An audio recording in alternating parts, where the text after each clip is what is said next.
안녕하세요. 안상 교수입니다. 개념 잡는 수학툰 12권 방정식에서 허수의 탄생까지 QR 강의 2번은 지수법칙에 대한 이야기예요. 우리가 지수 앞에서 많이 공부했겠지만 똑같은 수를 갖다가 계속 곱해주는 거, A를 두 개 똑같은 수죠. 이것이 바로 A의 제곱 이렇게 쓰고 얘를 갖다가 지수라고 얘기한다라고 얘기했어요. 세 개를 똑같이 곱해주게 되면 뭐가 되면 A의 3승, 즉 지수가 3으로 바뀐다는 것을 알 수가 있죠.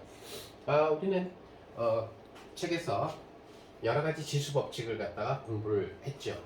그래서 A의 m승에다가 A의 n승을 곱하면은 이것은 A의 m 더하기 n승이 된다는 것도 공부를 했고, A의 m승 나누기 A의 n승, m이 n보다 클 때 이것은 A의 m 빼기 n이 된다는 것도 우리가 공부를 했어요.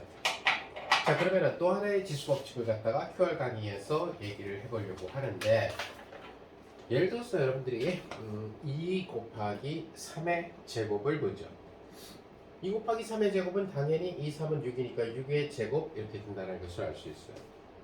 그런데 2 곱하기 3의 제곱이라고 하는 것은 다시 말하면 2 곱하기 3에다가 곱하기 2 곱하기 3을 해준 이러한 형태가 된다는 거죠. 자, 그런데 이것은 교환법칙이 성립하니까 2 곱하기 2 곱하기 3 곱하기 3 이렇게 써줄 수가 있다는 것을 여러분들이 알 수가 있을 거예요.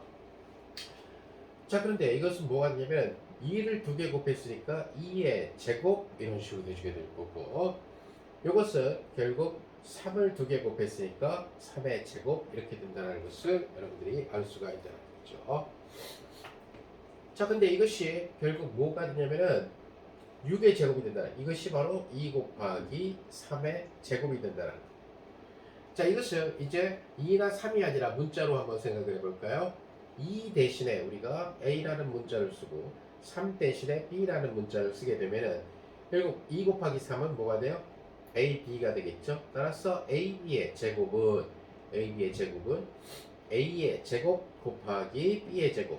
자, 문자들끼리 곱해져 있으니까 곱하기 기호는 생략할 수가 있죠. 그래서 A제곱, B제곱 이런 식으로 써줄 수 있다는 것을 여러분들이 알 수가 있어요.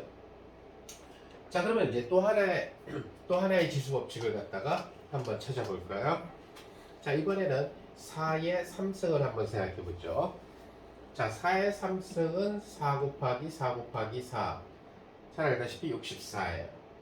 그런데 4라고 하는 친구는 2 곱하기 2니까 2의 제곱이 된다는 것을 여러분들이 알 수가 있어요. 자, 그러니까 4의 3승이라고 하는 것은 결국 2의 제곱의 3승이 된다는 것을 알 수 있죠. 자, 근데 이 64라고 하는 친구는 뭐가 되냐면은 2를 6번 곱하면은, 그죠? 8 곱하기 8은 64. 2 3번 곱하면은 8이 되니까.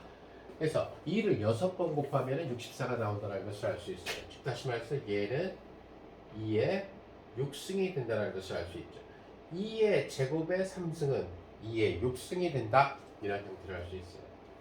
자, 그러면은 일반적인 공식을 찾기 위해서 2 대신에 문자 A를 사용을 하게 되면은 결국 A제곱의 3승은 결국 A의 2 곱하기 3, 요건 2 곱하기 3에서 나왔죠. 이런 형태로 쓸 수 있어요.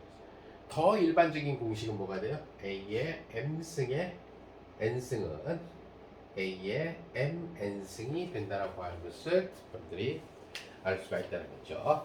네, 그럼 다음 시간에 뵙겠습니다.